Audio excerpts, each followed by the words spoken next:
शेतामध्ये 3 HP चा जे सोलार पंप आहे, सोलार पंप इन्स्टॉलेशन केलेला आहे. तर इथं पाहू शकते की अशा प्रकारे इथं जे धूळ आहे, या धूळमुळं जे सोलार आहे जे कमी प्रमाणात चालतं आहे बघा. तर अशा प्रकारे आपण वेळोवेळी जे आहे तर सोलारचं अशा प्रकारे आपण नळीच्या साहाय्याने पाणी मारणं अत्यंत गरजेचं आहे.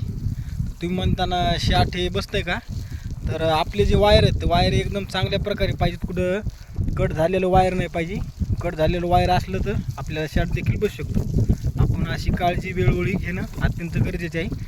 पाणी हाणलं तर तुम्ही पाहू शकता की जे पाण्याचा जे मोटरचं जे पाणी येण्याची जी क्षमता आहे ती चांगल्या प्रकारे आपल्या मोटरची सुधारते आणि जे वरची धूळ आहे, धूळ देखील आपली जी आहे पाण्यामुळे अशी निघून जाते बघा.